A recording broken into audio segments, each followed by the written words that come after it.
Well, welcome, everyone. I can't express to you how thrilled I am to be here.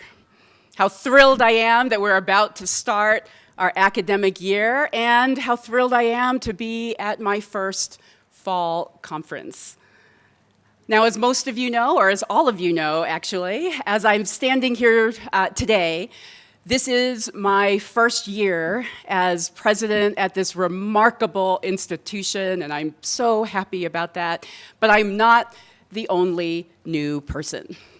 So what I'd like to ask right now is for all of our new faculty and all of our new staff to please stand up so that we can welcome you here.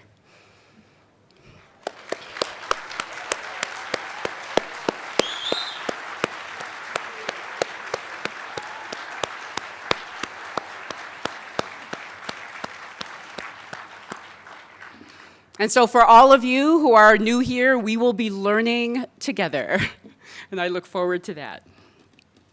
So I have an incredible amount to learn about this remarkable community, and I'm sure that you have questions about me too. And that's why, as I shared a few weeks ago, I'm really looking forward to having conversations with all of you so that I can learn more about you and so that you can learn more about me. But everything that I have learned, experienced, and observed so far has given me such hope and such optimism about our future. And I think some of you may know the story of my arrival, but I just want to share very briefly what that was like for me when I drove into town, because I missed my movers because of the saga of the move. And the thing that was so remarkable, even when I think about it now, it makes me a bit emotional, is that not only did CC arrange to get us here from Flagstaff, Arizona, where we were stranded without a car, but when we pulled up to our beautiful residence here, there had been a remarkable group of about 10 people who had met my movers that morning, unpacked my entire home, set up the furniture everywhere throughout the home, designed it, and I'm not a designer, so it looked beautiful, did the laundry of the sheets for the bed so they could put it on the bed so that we wouldn't have to worry about it when we got there, and put food for us in the fridge. I could not believe it. I actually don't know of another community that would do something like that for someone that they didn't even know. And then I learned that this wasn't unusual for our community because it's what you do, and it's what we do.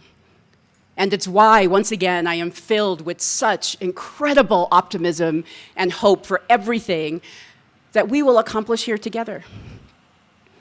And another reason I feel this is, and I want to express my gratitude to all of you for everything that you have done over the course of this past year and a half, or even a bit more. Because of your commitment to putting our students first, each and every one of you pivoted quickly in order to provide impactful experiences to our entire community despite the ravages of COVID. Because of your commitment to our students, you turned a residential community into a virtual one, and this would have been impossible without each and every one of you. And not only that, but you continued to provide impactful programming for both our internal and our external communities. And once again, this wouldn't have been possible without each and every one of you, and it's possible, you made it possible because of your commitment to putting our students first. So I am truly awed by all of your accomplishments. But I think it's also important to acknowledge for each of us the incredible toll that this past year and a half, or a bit more now, has taken. I know that it has been exhausting, traumatizing, and difficult. And I know that many of you are running on empty. And yet, what I continue to find so remarkable about this community is that you still continue to accomplish so much. I've just seen it even over the past few months as we prepare for the new academic year and as we welcome our students back. So this is why I am so optimistic about us and what we can accomplish together, because you have shown me and you have shown each other who you are. Now, of course, our spirit of creativity and ingenuity in the face of challenge shouldn't surprise any of you, because it's part of our history. So I do want to share with you what I have already shared with faculty at Faculty Forum on Tuesday about why I'm so certain that CC is the place that will take on the challenges facing higher ed today and continue our mission of providing the finest liberal arts education in the country. So one of the first things, as I mentioned on Tuesday, one of the first things that I'm so grateful I had the opportunity to do when I arrived here was to speak to Glenn Brooks. And as you know, Glenn Brooks, along with others in our community 50 plus years ago, was one of the people who helped us develop what became the block plan. And I had the opportunity to talk with him about his views of the question that animated our entire community 50 plus years ago. And when I say our entire community, I'm talking about staff, students, and faculty. And that's one of the critical things he wanted me to remember. The reason we were able to accomplish what became the block plan is because we did it together. Two other things he wanted me to remember is the block plan, or what became it, was not fully conceived at the beginning. Everyone just jumped in, they experimented, they tried new things, they improvised. And he said the third thing he wanted me to remember is the reason we felt free enough to do that together was because we were bound together with a commitment to liberal learning. So he was remarkable. It was wonderful to speak with him, and I immediately began to wonder, why not do that again this year? Why not ask ourselves together as a community, how can we do what we do better? And then I was lucky enough to attend our first board meeting, even though I wasn't actually the president yet, because we had two remarkable presidents sitting here. I know I'm making them look at me, but they won't. Mike Edmonds and Robert Moore, but I was still at the board meeting in June. And at the board orientation, because I took part in the orientation, which was fabulous, two things happened that inspired me. One of our board members started out the orientation saying, "We are a community that asks all the time, why not?" And then another board member, as we were reflecting on our remarkable accomplishments over the course of the past 50 years and what our board and our community did 50 plus years ago, this board member, who's also an alum and a current parent, she asked all of us, can we be that courageous? Can we be as courageous as our community was 50 plus years ago and ask, how can we do what we do better? And for me, the answer to that is really easy. The answer to that is yes. And the reason I'm so confident about that is, again, remember what you have already accomplished over the course of this past 18 months. What you have accomplished during that time demonstrates your willingness to be courageous, your willingness to adapt, your willingness to ask difficult questions and to do difficult things in service of our mission of providing the finest liberal arts education in the nation. But not only am I so confident that we will be courageous because of what you have accomplished over these past 18 months, but think of what we have accomplished over the past 50 years. The only school, the first school to pull off the block plan. We did it before anyone else did. No other school has our ambitious anti-racism commitment.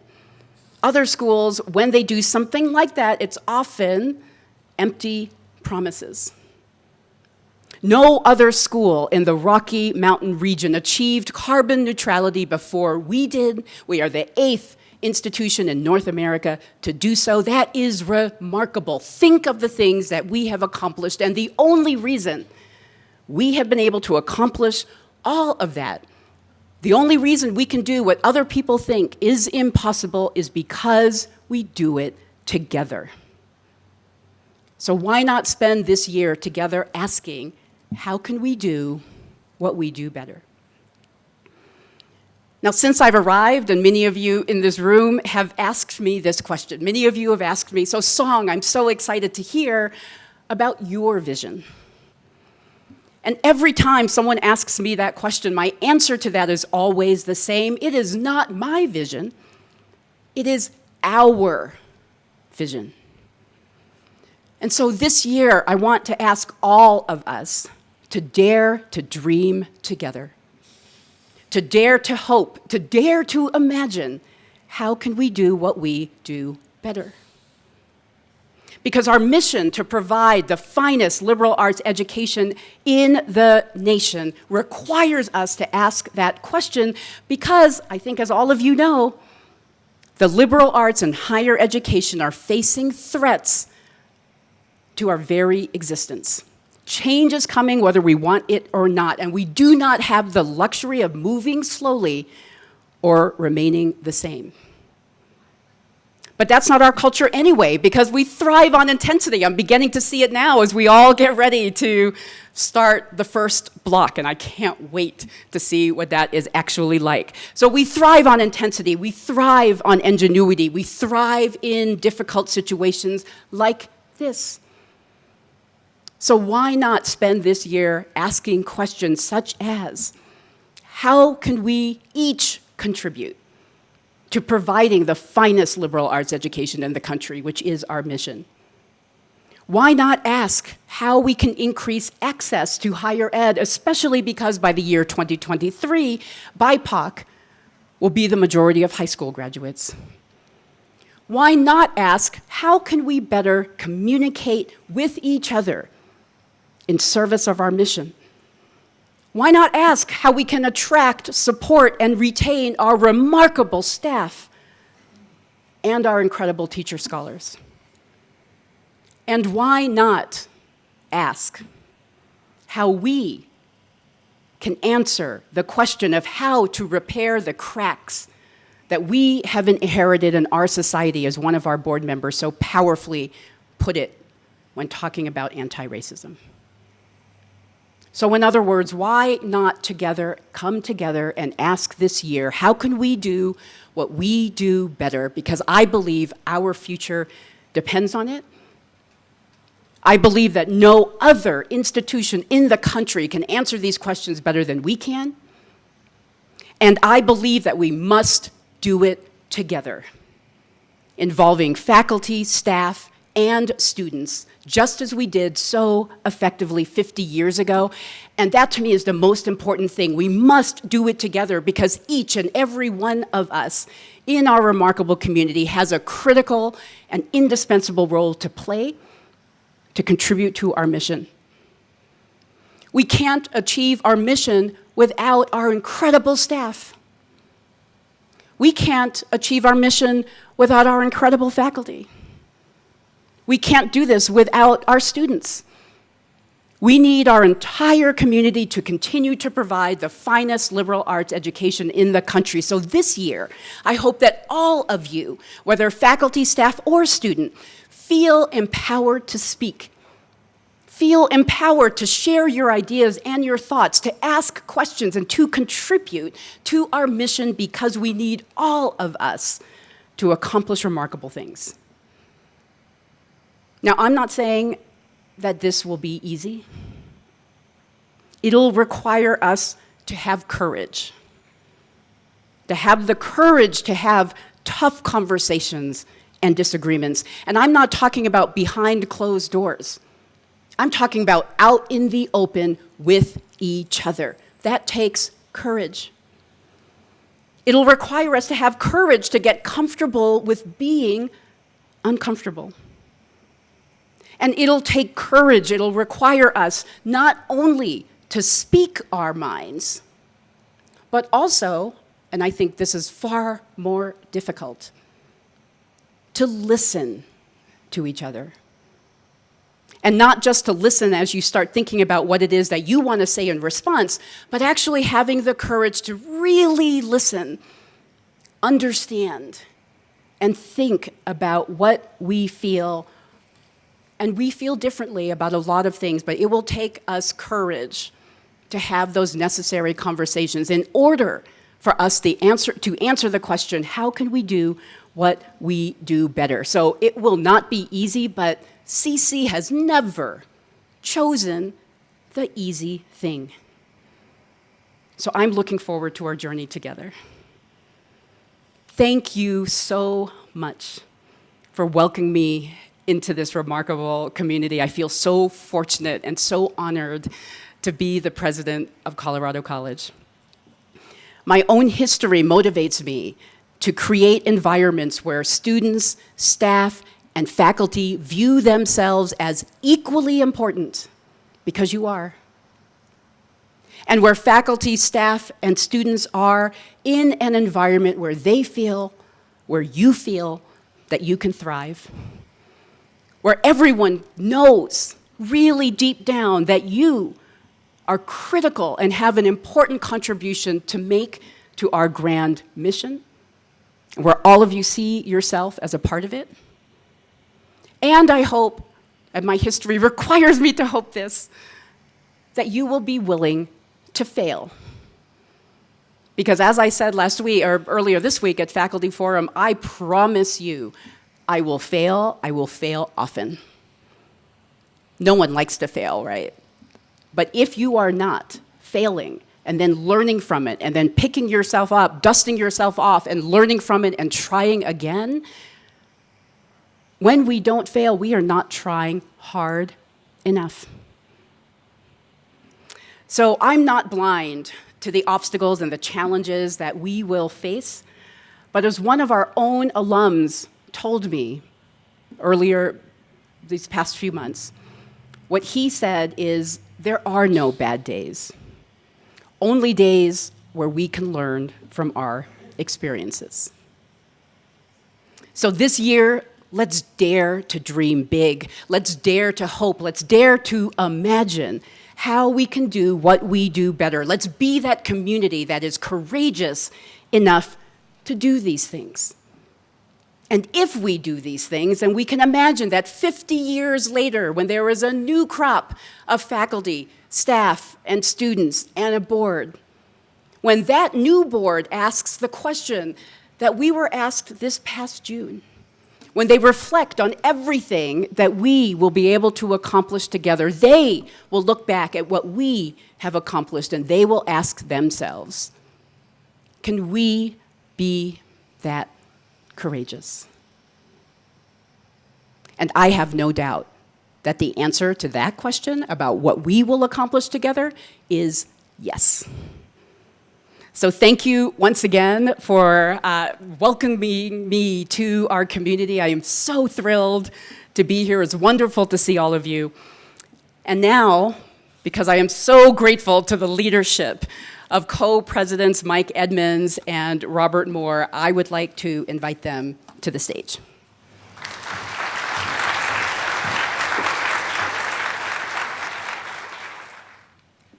Thank you, President Richardson. Mike and I cannot begin to express how wonderful it is to see all of you together. We have missed you the past 18 months, and we think it's appropriate to take just a few moments and maybe reflect on those 18 months. Each of us had to make significant changes in our professional lives beginning immediately March over a year ago. Each of us had to make significant changes in our personal lives as we struggled with taking the necessary health precautions in the midst of a pandemic. Each of us had to deal with the financial impact of no salary increases in 2020 and the loss of retirement contributions for most of the academic year.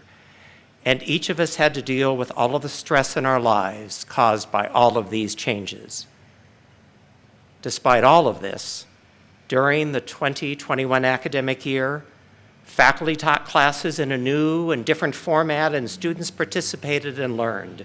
Staff served students who lived far away and students who lived here on the campus. The college continued. Applications were received and new students were admitted. Athletic teams competed. Buildings were maintained. Bills were paid and payroll was processed. COVID testing occurred, sometimes, very often for some of us, and contact tracing happened. Staff assumed new responsibilities as they covered for the many staff positions which were being held vacant, and we all learned how to Zoom. It wasn't the same, but the college served students. Mike and I began the last academic year with two goals.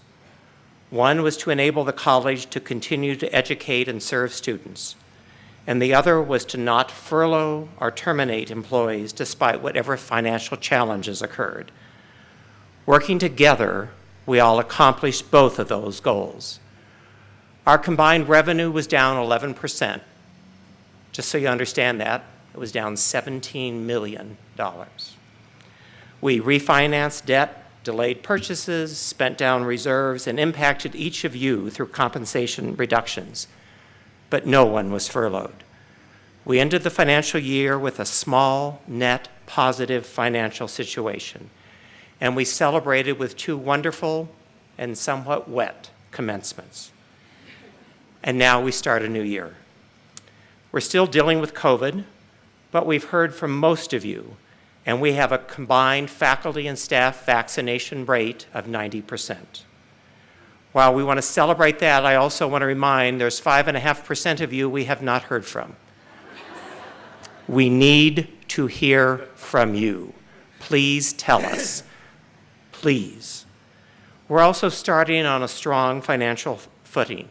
We're filling vacant staff positions. As you've seen today, we've hired over 50 new staff since July 1. Almost a third of those are paraprofs, and we are searching for another 50 staff. We are restaffing this college. There were salary increases provided to faculty and staff, and there are many, many students excited to be here and to be served. Mike and I are proud of what we all accomplished last year, and to each of you, we want to say thank you for taking care of Colorado College.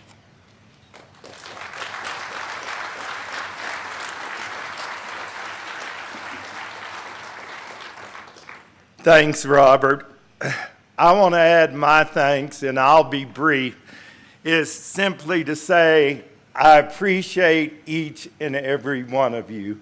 I really appreciated you last year, but in hindsight, as we all know, hindsight is 20/20, and I appreciate you more today than even during the storm. So I do want to add my thanks. When I think about last year and realize that we made it over, I can't think about last year without thinking about Brian Young. I was able to thank Brian while he was here, but I think as we start the 148th school year, it would be fitting if we take a minute of silence just to remember and to reflect upon Brian's contributions to this college, and especially to our safety and well-being last year.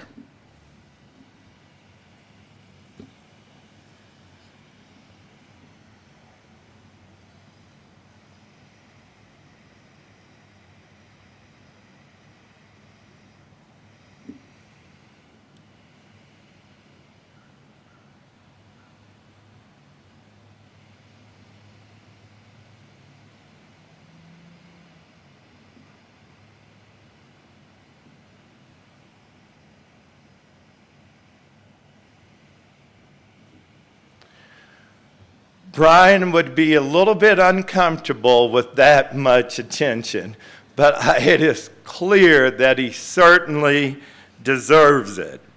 Many of you have written myself, President Richardson, and have asked the question, how will the college honor Brian's legacy? I'm pleased to announce that we will be introducing and awarding this year at Spring Conference the inaugural Brian Young Presidential Leadership Award for dedication and service to Colorado College. You'll be here.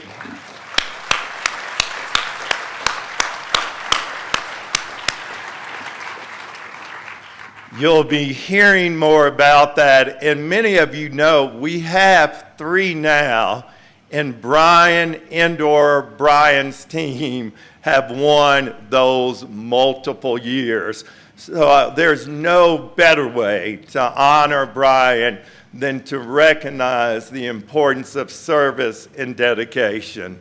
Now it's my pleasure to welcome Rochelle Dickey to tell us more about our entering class.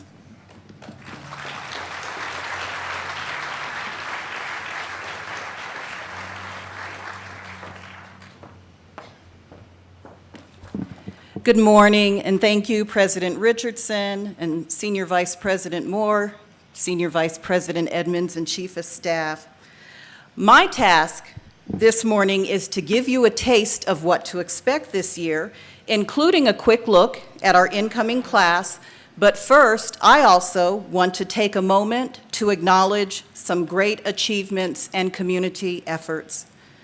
One of our great achievements and accomplishments this past academic year was safely housing almost 1,000 students on campus and providing campus access to another 250+ students living locally. Our practices of determining which students could remain on campus, even as we had to make the hard decision to send others home after Block 1, and then only invite certain others back to return second semester, were guided by academic needs and also by our commitment to anti-racism and inclusion, recognizing the disparate impacts of the pandemic on marginalized communities and the need for safe housing for students who had no other safe home. We maintained our safe campus thanks to thoughtful, layered risk mitigation protocols as recommended by our own scientific advisory group, capably led by Professor Andrea Bruder, and the wonderful attitude and cooperation of our students who changed culture by adhering to these protocols. And we couldn't have done it without all of us. Our professional and dedicated staff and faculty, you gave it your all, whether in person or remotely. And I never miss an opportunity to acknowledge our tremendously capable, courageous, and compassionate staff who were here 24/7 in person, keeping our campus up and running and taking care of our students. And now we're back. We're looking forward to a great year of engagement and re-engagement with our students. We kicked off with in-person NSO, or New Student Orientation, and we're also doing a new sophomore orientation. Thanks to Amy Hill, Ryan Hammis, and their respective teams in campus activities and outdoor education, and everyone across campus who really helped to make New Student Orientation such a great success. Wonderful new events such as CC Fest serve to welcome back all of our students to campus. And while our sophomores did have an NSO experience last year, we do recognize they need to be oriented and reoriented to campus. And we're grateful to Megan Nicholas and the Career Center team for the wonderful sophomore orientation that's coming up this weekend. We know this continues to be a difficult time for so many on our campus as we grapple with mental health, trauma, grief, loss, personal loss, racial trauma, all while navigating uncertainty. As we look forward to this coming year, the Student Life Division is focusing now more than ever on mental health and wellness. And we're absolutely thrilled that our offices supporting student health and well-being are moving to the new Yalick Student Services Center in Robeson Arena. This innovative model brings together our health center, counseling center, wellness resource center, and spiritual life and chaplains under the dynamic leadership of Heather Horton, our new Senior Director of Student Health and Well-Being. And we have another exciting venture as part of our mental health resources.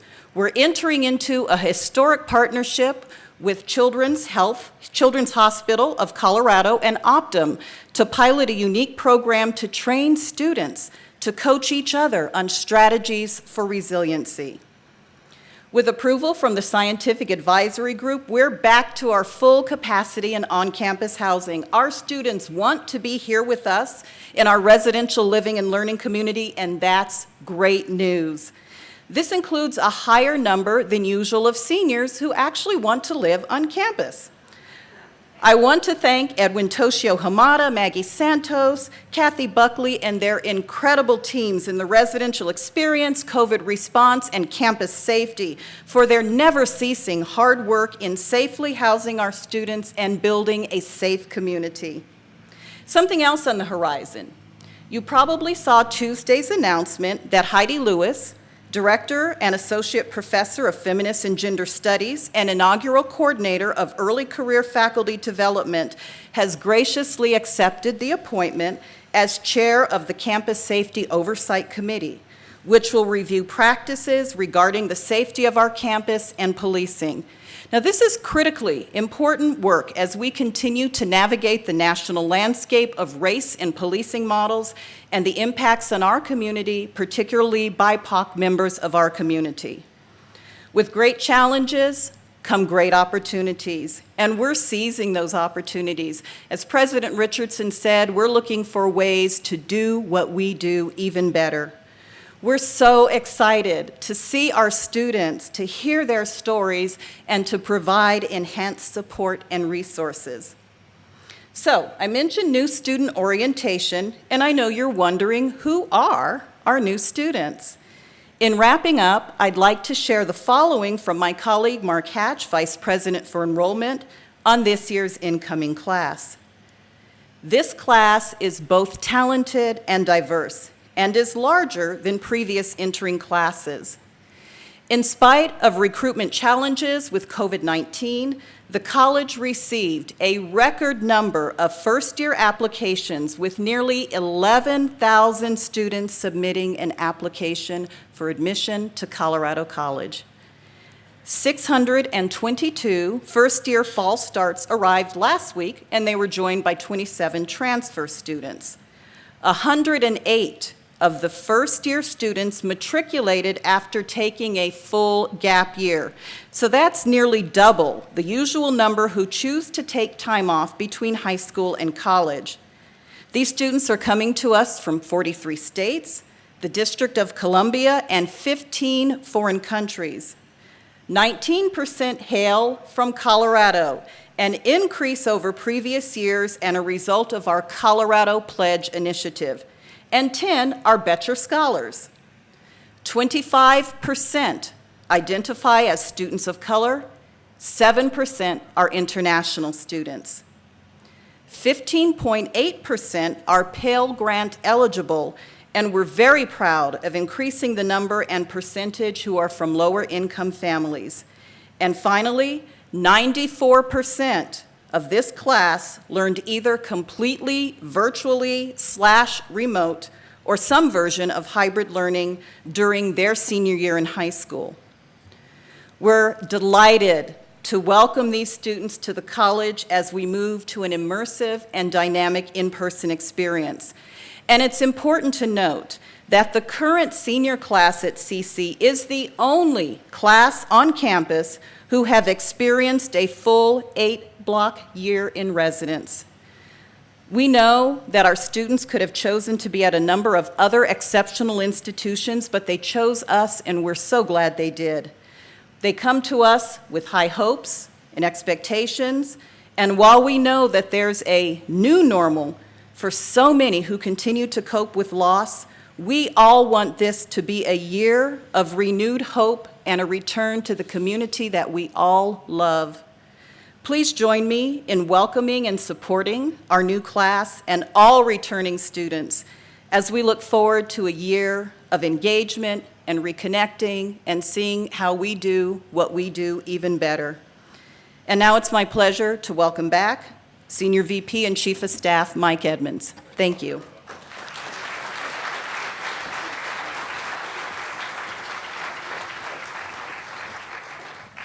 Last year, Robert and I had the pleasure to work with a very supportive board, committed to our mission, committed to our goals, and committed to where this institution is going forward. President Richardson will have the privilege and the pleasure to work with a board that will roll with her as we develop our mission and what we want to be in the next 50 years. It's important for us to realize that not every college or institution has a supportive, committed, and generous board. We do. Representing our board today is Thayer Tutt, Chief Investment Officer and Vice Chair of El Pomar Foundation.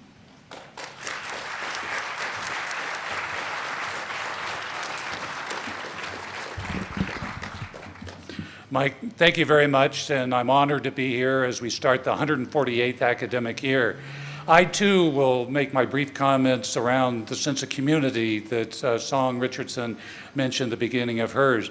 But before I do that, I wanted to recognize Mike and Robert because during the pandemic, for almost 18 months, the board actually met twice a month. And when they meet that often, it requires efficient, effective meetings. And Mike ran the most efficient meetings. We started at 10:01 and ended at 10:59 every single time. If you ever want an efficient guy, here's the man to call. So thank you. And Robert was a good partner in this too. So thank you. I'm a proud parent of a graduate of 2015. In addition, I am the third generation of the Tutt family to serve on the board of trustees at Colorado College. Both my grandfathers, Charles L. Tutt and Ed Hanen, along with my father, Russell Tutt, served for many years on the board dating back to the 1940s. So it's a real pleasure to be up here today. As the college celebrates a new year, there are very many things to look forward to. In many ways, this gathering seems new since it's the first time we've come together in more than 18 months. We also have a new president, and with Song Richardson's leadership, the college is well positioned to rise to even greater heights. Just a few days ago, the college welcomed the class of 2025 to campus.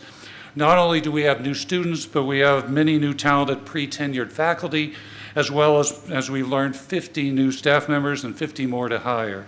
This sense of newness brings a great level of excitement, aspiration, as well as energy. I want to celebrate the newness of the 148th academic year and celebrate the premise and the potential that it holds. At the same time, as a member of the board and as a parent, I want to acknowledge the traditional things about Colorado College that have historically made it unique. For many, many decades, the thoughtful, caring, and dedicated faculty, staff, and students are what made Colorado College such a special place. The past year has only solidified the unique nature of our community. Because of you, the people of Colorado College, we are able to come back through a pandemic year and get to where we are today. The college's mutual aid fund, started by students, was highly impactful. Everyone from students, parents, trustees, and alumni supported it. Your contributions symbolize just how important the sense of watching out for one another is to this community. On behalf of the Board of Trustees, I want to thank you for everything you did last year to get us to where we are today. Thank you for your efforts in making sure that we have exceptional learning opportunities, in caring for students and supporting one another. And most importantly, although this is a new year with new exciting things on the horizon and a remarkable new president, I am thankful that the same things that have defined CC in the past are still the things that define us today. Thank you very much and have a wonderful year. Good luck.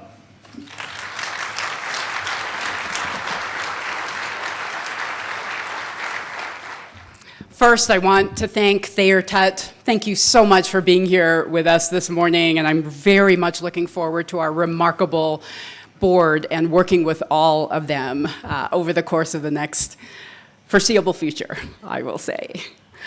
So before we end a bit early, so you get a break before everything starts again at 9:30, I just have to say a few thank yous. So as I look and as all of you look around this beautiful tent, the tables, the flowers, the chairs, the monitors, the mics, the podium, people sitting here, you can't see them behind the screen.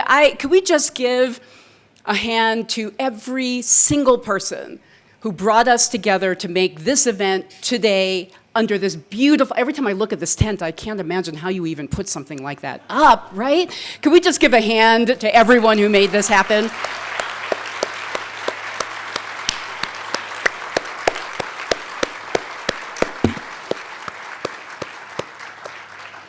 I also want to acknowledge all of our remarkable VPs and other leaders who are on cabinet. They have truly been amazing in helping me learn more about this community and helping to lead our school during the past 18 plus months.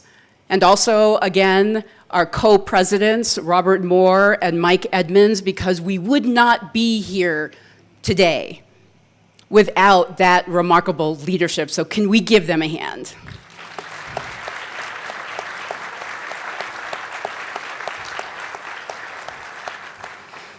And then finally, and those of you who I've had the pleasure to meet already have heard me say this already, which is, of course, we have an org chart. We need an org chart, right? And the reason we have an org chart, in my view, is because the higher you are on the org chart, the more responsibility that you must take when things go wrong.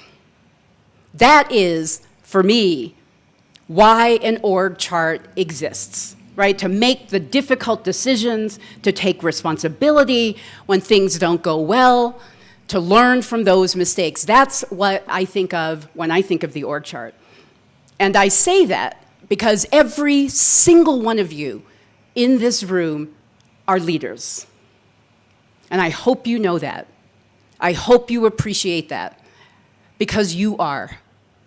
And we would not have the community that we have today without each and every one of you, and that's why I am asking each and every one of you to join me and to join us in asking the question, how can we do what we do better?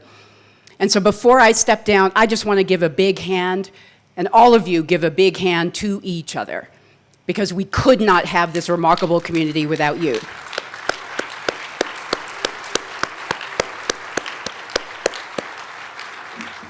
So thank you so much. Enjoy the next 15 minutes and have a great day, and we'll see each other again at noon.